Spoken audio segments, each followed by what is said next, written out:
Alright mates, how's it going? In today's video, it's chapter 8 of The Last Guardian by Jeff Grubb. It's exposition dump time, so let's go!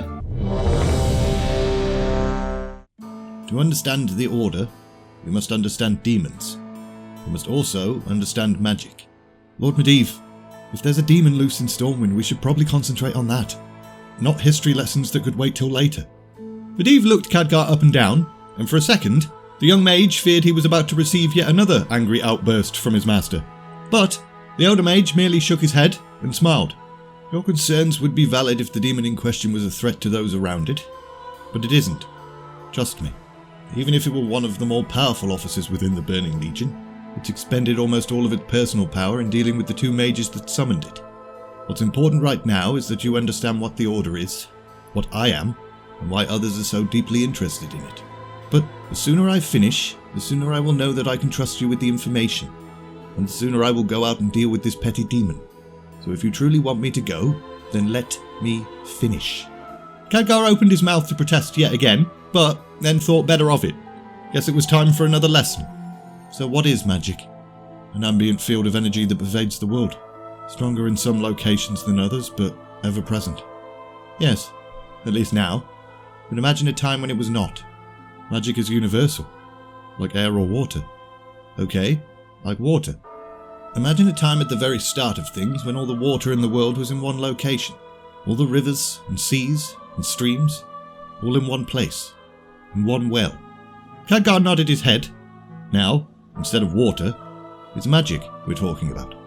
A well of magic. The source. An opening into other dimensions. A shimmering doorway into the lands beyond the Great Dark. The first peoples to cast spells encamped around the well and distilled its raw power into magic. They were called the Calderai then. God knows what they call themselves now. Medivh quickly glanced at Khadgar to make sure his eyes weren't glazing over. The Calderai grew powerful from their use of magic, but they did not understand its nature. They did not understand that there were other powerful forces in the Great Dark beyond, moving in the space between worlds. They hungered after magic, and were very interested in any who tamed it. These malign forces were abominations and nightmares from hundreds of worlds, but we simply call them demons. They sought to invade any world where magic was mastered and grown, and destroy it, keeping the energies for themselves alone. And the greatest of them, the master of the Burning Legion, was a demon named Sargeras. Khadgar thought back to his vision of Aegwynn and suppressed a shudder. The Lord of the Burning Legion was powerful, but subtle. He worked to corrupt the Calderai, and he succeeded, for a dark shadow fell upon their hearts. They enslaved other races in order to build their empire. Now there were some, with greater vision than their brethren, willing to speak out against this rising darkness and pay the price for it, but they were ignored, labelled fearmongers, propagandists, woke SJW beta cucks. The Calderai were too far gone. They opened the way for Sargeras and his lot to invade this world, and only by the heroic actions of a few was the shimmering doorway through the Great Dark shut, exiling Sargeras and his followers. But that victory came at a cost. The Well of Eternity exploded, and that explosion destroyed the very continent it rested upon. Those that shut the door were never seen again by living eyes. Kalimdor. Medivh looked at Khadgar, a little bit shocked. It's an old legend, in Lordaeron. Once there was an evil race who meddled foolishly with great power. As punishment for their sins, their lands were broken and set beneath the waves. It was called the Sundering, and their lands were called Kalimdor. Huh. Well, that's the child's version of the tale, but yes. When the Well of Eternity exploded, the magical energies within scattered to the four corners of the earth. And that is why magic is universal. It's the power of the Well's death. For mages, that was thousands of years ago. 10,000, give or take. So how does a legend that old come down to us? Dalaran itself only has histories going back 20 centuries, and the earliest of those are probably bollocks. Medivh nodded, but then just continued the story. Many were lost in the Sundering, but some survived, and some of those survivors went on to form the Order of Tirisfal. They took the knowledge of what had happened and swore to keep it from ever happening again. But with magic spread into the fabric of the entire world itself, it wasn't long before other races, humans, started scratching at the doors of reality. And in that moment, those Calderai that had survived and changed themselves came forward with the story of how their ancestors had almost destroyed the world. The first human mages considered what the surviving Calderai had said, but they realized that even if they were to lay down their wands, grimoires and ciphers, others would still seek ways to allow demons access once more to our green lands. So they continued the Order, now as a secret society amongst the most powerful of their mages. This Order of Tirisfal would choose one of its number to serve as guardian, and this guardian would be given the greatest powers and be the literal gatekeeper of reality. Only now, the gate was not some single great well of power, but rather an infinite rain that continues to fall even today. It is nothing less than the heaviest responsibility in the world. And that was that. Medivh fell silent, his eyes losing focus briefly. You're the guardian. I am the child of the greatest guardian of all time. I was given her power soon after my birth. It was too much for me, and I paid for it with a good chunk of my youth. But you said the mages chose among themselves, right? Couldn't she have picked an older candidate? Why her own child? The first guardians, for the first millennium, were chosen among the select group. However, over time, politics and personal interests came into play, such that the guardian soon became little more than a servant, a magical dog's body. Some of the more powerful mages felt it was the guardian's job to keep everyone else from enjoying the power that they themselves commanded. Like the Calderai before us, a shadow of corrupting power was moving through the members of the Order. More demons were getting through. Even Sargeras had manifested the smallest bits of himself. A mere fraction of his power, but enough to slay armies and destroy nations. Once again, Khadgar thought back to his vision. So that was just a fraction of Sargeras. Jesus. Magna Aegwyn, my mother, was born nearly 1,000 years ago. She was greatly gifted and chosen by the Order to become the Guardian. But the truth was, they thought they could control her, use her as a pawn for their own political gains. But she surprised them. She refused to be manipulated. Some thought that her independence was a passing thing, that when her time came, she would have to pass the mantle on to a more malleable candidate. But again, she surprised them.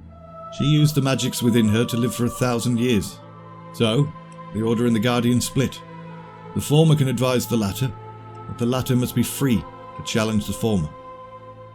For 1,000 years she fought, even challenging the physical aspect of Sargeras himself. He'd instilled an avatar into this plane and sought to destroy the mythical dragons, but my mother defeated him and locked his body away in a place no one knows. That's in that epic poem, The Song of Aegwyn, the one Guzbar wants. But she could not be guardian forever, and there must always be a guardian. Only my mother had one more trick up her sleeve. She bore a child, naming it as her successor. And she threatened the Order. Either her choice was honoured, or she would not step down, taking the power of the Guardian into death. They felt they might be able to manipulate the child better, so they allowed it. The power was too much. When I was a young man, younger than you, it awoke within me. I slept for over 20 years. Aegwyn had so much of a life, and I seem to have lost most of mine. Khadgar stood there for a moment, kinda unsure what to say, but Medivh then continued his massive bloody monologue. While I slept, evil crept back into the world. There are more demons now, and more of these orcs as well. And now members of my own Order are once more taking the dark path. Uglar and Agarim were members of the Order, yes. You may have noticed the disappearance of an instructor, Erexus, back at Dalaran. He was part of the Order as well. Something very similar happened to him. They covered that one up pretty neatly, though. They feared my mother's power, and now they fear me. And I have to keep their fear from destroying them. Such is the charge laid upon the Guardian of Tirisfal. So I must be off. Off. As you have so rightly noted, there's a demon afoot. I must find it before it regains its wits and strength. Okay. Well, where do we start? We do not start anywhere. You're talented, young trust, but you're not up to demons quite yet. This battle is my own, apprentice. Magus, I'm sure I can... Shh. I need you here, with your ears open. I have no doubt old Lothar has spent the past 10 minutes with his ear to the door. So much so, he probably has a keyhole-shaped impression on the side of his face. He knows a lot, but not all. I need someone to guard the Guardian, as it were. Khadgar looked at Medivh, and the older mage simply winked. He then strode to the door and yanked it open. Med, His Majesty will understand perfectly that I would rather meet with a rampaging demon than the leader of a nation. priorities and all that. In the meantime, will you look after my apprentice? Medivh didn't wait for Lothar to agree or confirm to do that. He just buggered off, leaving the old warrior staring at a 17-year-old. Let's, see if we can find some lunch. Soon enough, they found some lunch. Beer and chicken. My lord, despite the mage's request, I realise you probably have other things to do. Nah, most of it was taken care of whilst you two were talking. King Lane's in his quarters, under guard, in case that demon decides to come knocking. I've got agents spreading through the city, keeping watch for anything suspicious. Now there's nothing to do but wait. So that's exactly what they did. Waited. Eating their chicken and drinking their beer in silence. Until... So how is he? In good health. You've seen that yourself, my lord. They can dance and bluff his way around just about anyone. But how is he really? He's demanding. Very demanding. And intelligent. And surprising. I feel like I'm an apprentice to a whirlwind sometimes. Yeah. And a thunderstorm too, I suspect. Yeah. He has his moods. Like anyone. An ostler has a mood and he kicks the dog. But a mage has his moods and a tan disappears. No offence. Untaken, my lord. He's a very powerful person. You think he's too powerful? Nah, lad. I worry he's not powerful enough. There's horrible things afoot in the kingdoms. Those orcs are multiplying like rabbits. More sightings of trolls recently. And Medivh is out hunting a demon as we speak. Bad times are coming. And I hope, well, I pray that he's up to it.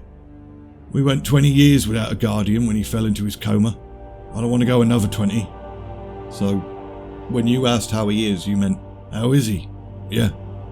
I don't want him weakening at a time like this. Orcs, trolls, demons, and then there's... You know the Guardian by now, I assume? Yes. And the Order?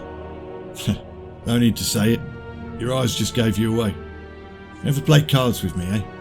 Balls.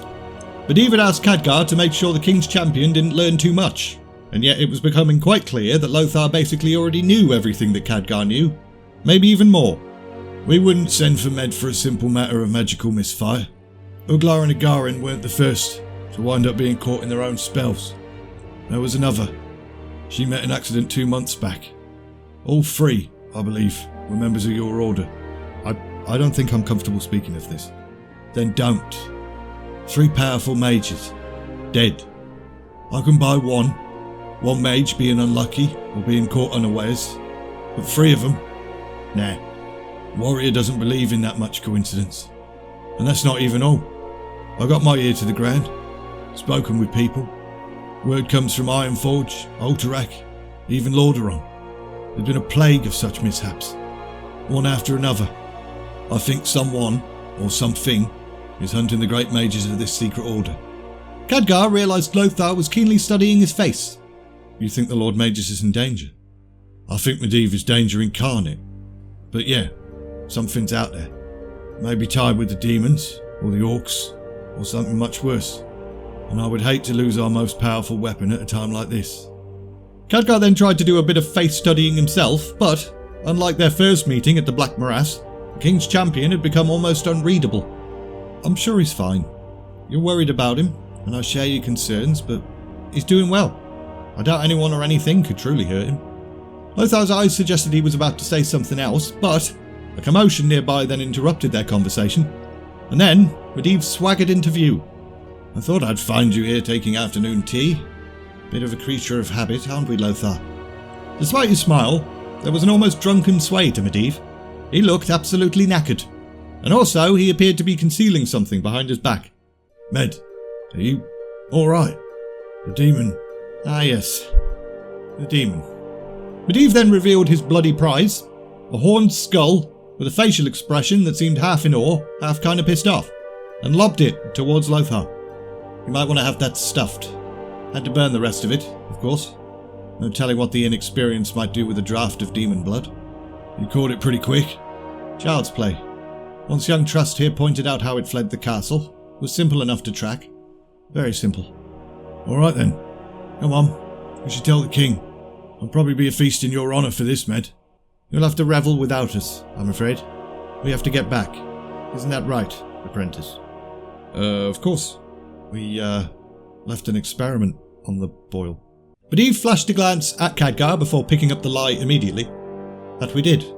I'd forgotten about that with all this drama. Let's make like a tree and leaf, apprentice. Apologies to His Majesty, of course. Yeah, of course. Medivh then turned and walked off, but his whole demeanour seemed deflated. So, Khadgar quickly chased after him and grabbed his arm softly. What? Lord Magus, you look like shit. Medivh stared daggers for a brief moment before submitting and giving an aged nod. I've been better. Lothar probably noticed it too. I'd rather be home than here, young trust. I was sick for a long time here. Don't wish to repeat that experience. Khadgar didn't say anything, simply nodded to his master. You're going to have to lead the way back to Karazhan. I, could use a nap. And we're leaving it there! Well, that was a long one. I can't even be bothered to count how many words I just said. Probably wasn't the most visually dynamic video I've ever made either, but at least the story is good, right? As usual, links in the description for the book, my Patreon page, my Discord and all of that yams. If you enjoyed this video, like, subscribe, all of that bollocks. And all that's left to say is, thanks for watching, and see ya!